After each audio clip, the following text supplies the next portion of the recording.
todos, les habla Jerry de Tico ASMR, el canal donde podrán escuchar la voz de un costarricense hablar en tonos relajantes en un ambiente pura vida. Espero se estén manteniendo seguros, estamos en tiempos muy difíciles y es imperativo que todos nos podamos mantener sanos y salvos. El día de hoy vamos a recitar unos cuantos cuentos cortos de uno de mis autores favoritos, Carlos Salazar Herrera.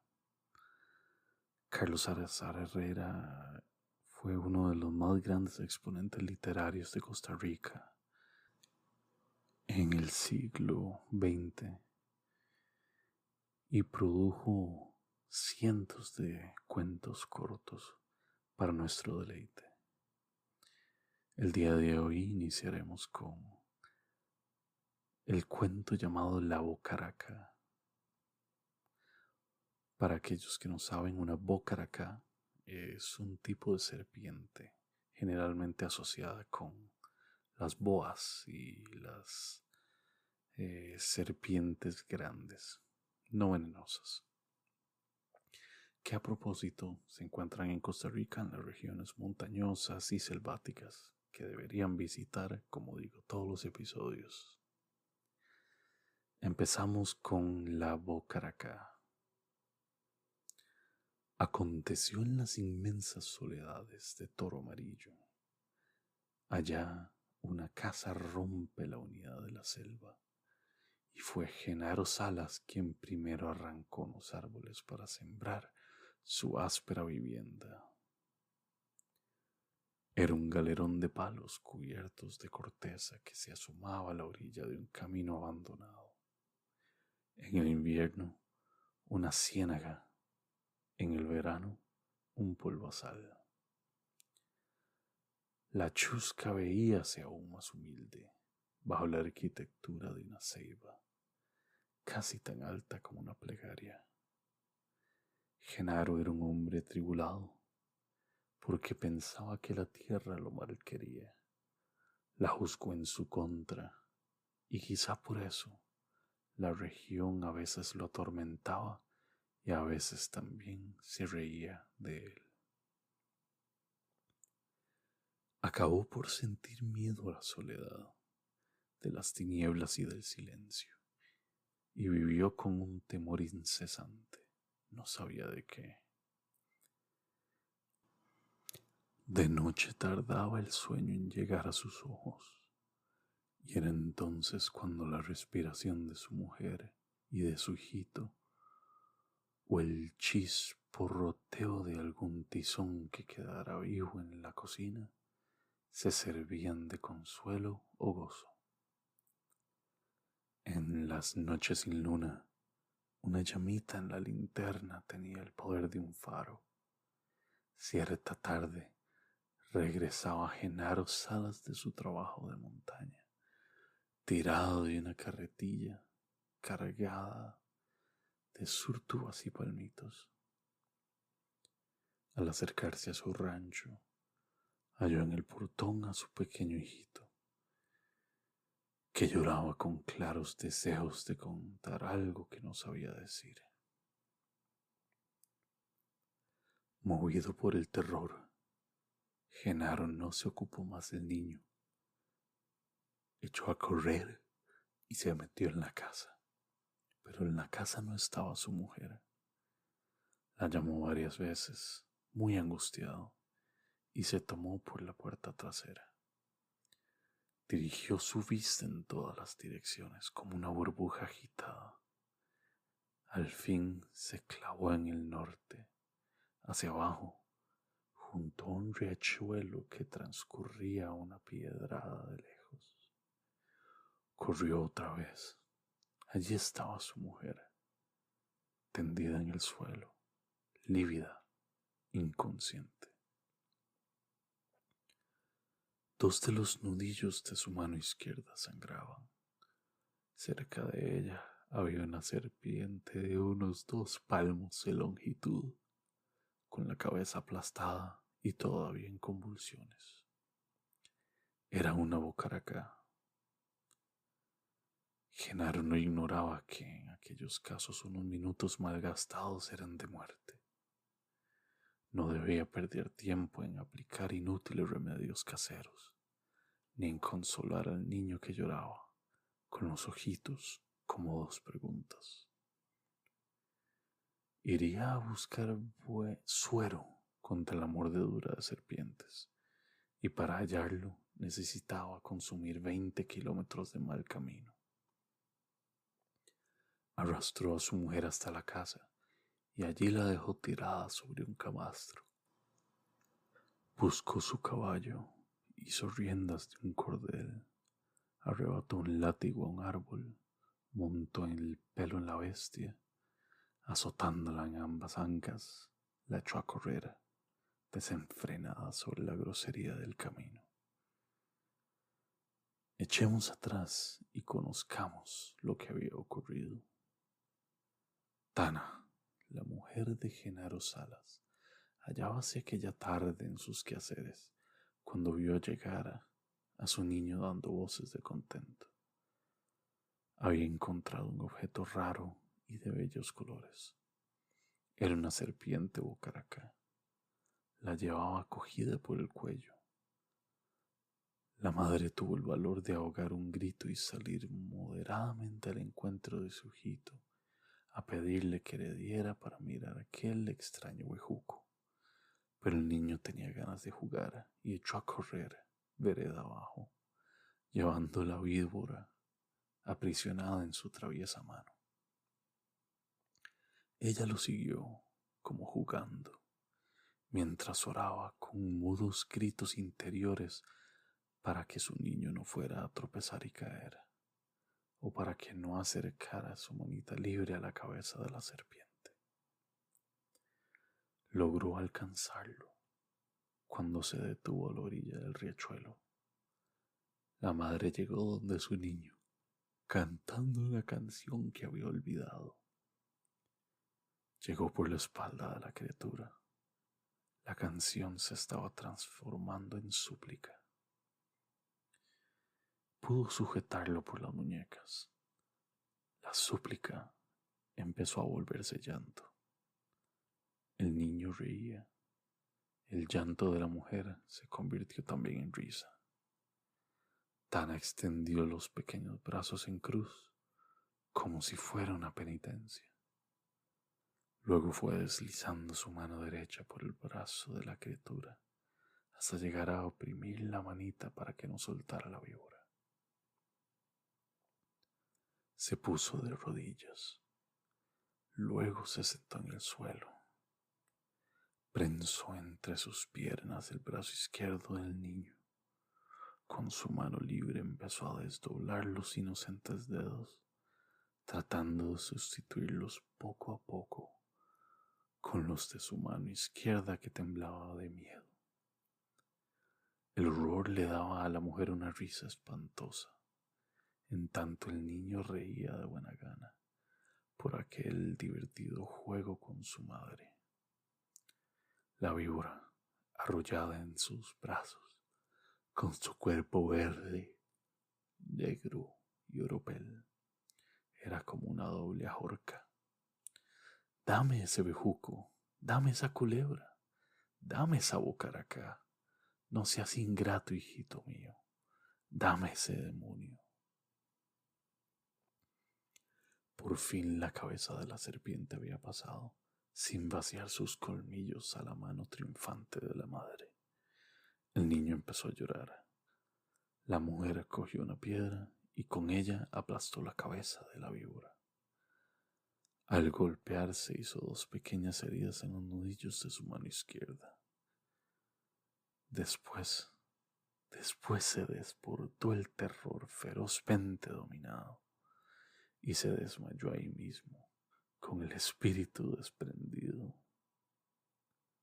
Cuando el espíritu volvió, hallándose tan atendida en su camastro, se levantó precipitándose enseguida hacia la puerta de su rancho y vio a su esposo. Volaba en su caballo. Lo llamó Genaro. Lo llamó a gritos. Genaro, Genaro. A gritos desesperados. No ha pasado nada, Genaro.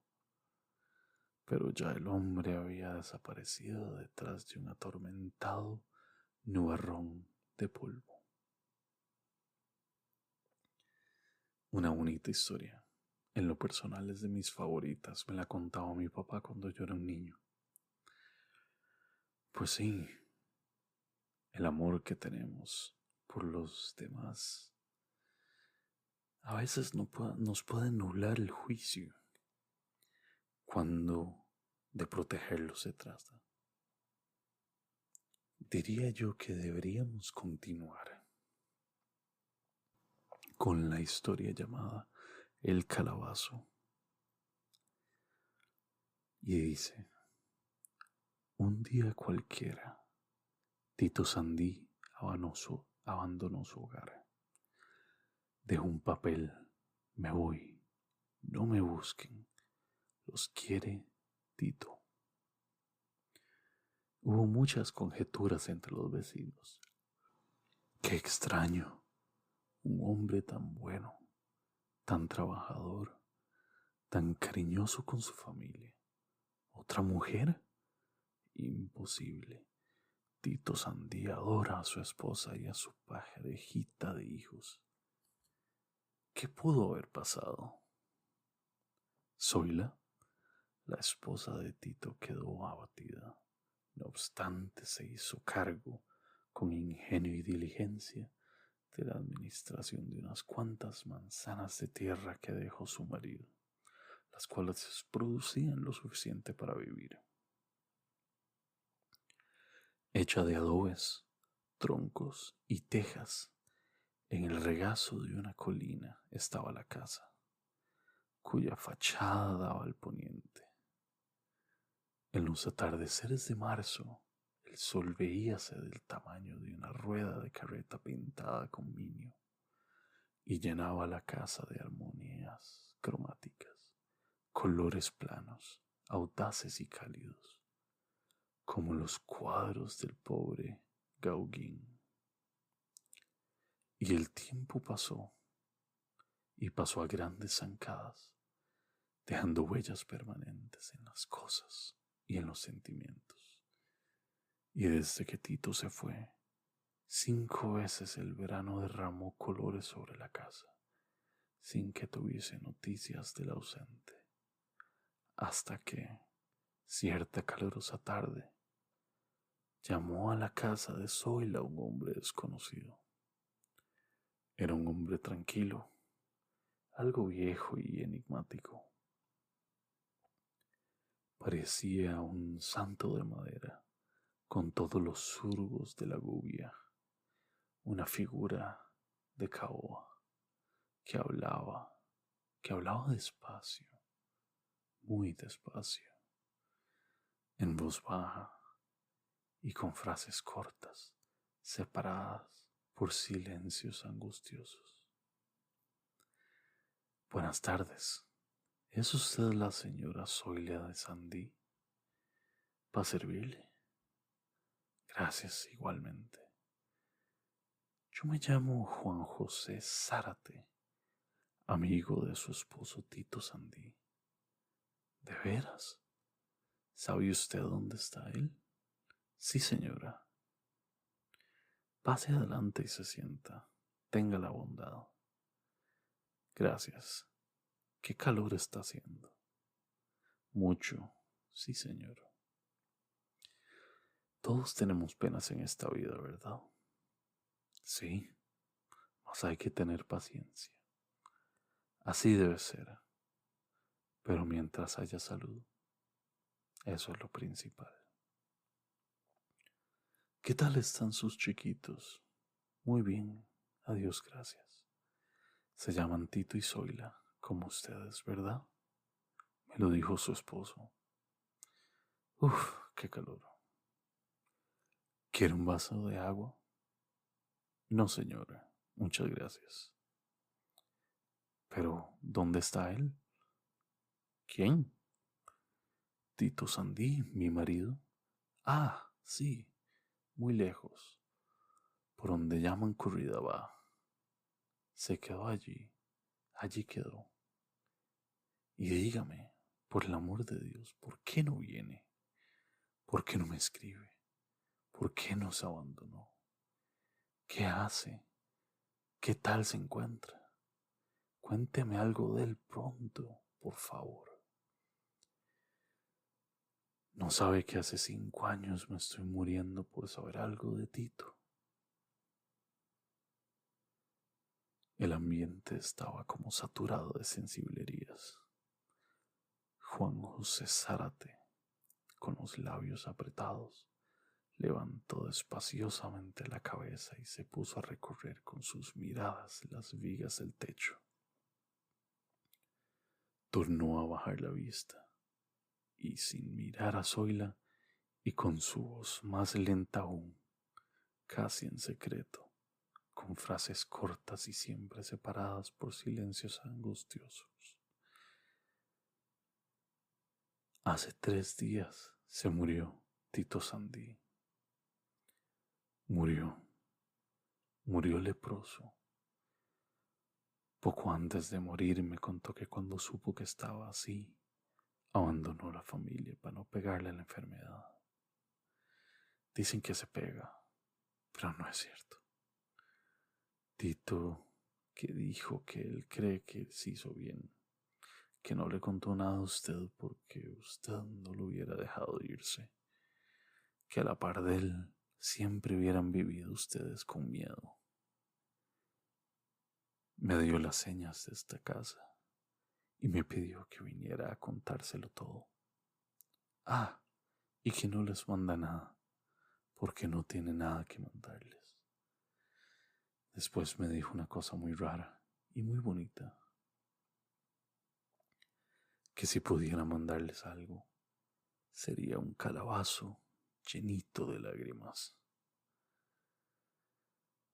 Cuando Zoila de Sandí se descubrió la cara, que había ocultado entre los pliegues de su delantal, ya Juan José Zárate se había marchado, sumergido en un ocaso como nunca. Esta historia en particular es bastante triste, es una historia que nos da mucho de qué pensar acerca de las personas que nos rodean, las cosas que pasan, las cosas que pueden tener en su cabeza y que jamás nos dirán. Así que en una nota aparte, por favor, hagan lo posible por comunicarse. Hagan lo posible por mostrar a los demás algo de consideración, porque la gente no es adivina. La gente solo necesita un poco de información para poder mostrar empatía, para poder mostrar apego. Háganse y háganles ese favor. Finalmente, para esta edición vamos a ver un cuento más. Este también me encanta, pues por supuesto por eso lo he elegido. Este se llama La ventana. Él dijo en una carta que aquella noche regresaría. Y aquella noche ella estaba esperándolo, sentada en una banca de la salita, de rato en rato, desde la ventana hacía subir una mirada por la cuesta hacia la Osa Mayor. Las casas enfrente, blanqueadas con cal de luna, estaban arrugadas de puro viejas. A veces las luciérnagas trazaban líneas con tinta luminosa. El viento venía sobre los potreros cortando aromas de Santa Lucías y entraba fragante por la ventana, igual que el gato de la casa. Del filtro de piedra caían las gotas de una tinaja acústica, Caía una gota y salía una nota. Caía una gota y salía una nota. Sobre los tinamastes del fogón el agua del caldero cantaba como nunca. Un San Antonio guatemalteco que había puesto negro de tanto tragar humo de culitos de candela. La llama sobre el pabilo daba saltos sin caerse. Era un duendecillo de fuego, pero al fin un gatazo de viento se metió por la ventana y lo botó. La mujer se fue para la cocina, le robó al fogón un duende y protegiéndolo con una mano volvió a la sala. En aquel momento encontró él. El nuevo duendecillo proyectó en la pared un abrazo inmenso. ¿Qué querés? Dijo ella cuando pudo hablar. Dame un vaso de agua de la tinaja. Hacía 7 años. Tenía ganas de beber un vaso de agua fresca y pura de aquella resonante tinaja, porque allá, cuando él había estado tanto tiempo, el agua era tibia y salobre. Después se puso a acariciar con sus miradas la salita de su casa. Su casa, su hogar. Entonces notó que su mujer le había hecho quitar los barrotes de hierro a la ventana y con una mirada distilando gratitud le dio las gracias. Esto ha sido todo por la edición de hoy. Les agradezco que nos hayan acompañado en Tico ASMR. Recuerden que en Tico ASMR siempre van a escuchar la voz de un costarricense en un tono calmante y relajante. Estaremos contando más cuentos de Carlos Salazar Herrera en nuestras próximas ediciones. Si les gustaron estos, les garantizo que van a amar los que siguen. Que tengan un muy bonito día y pura vida.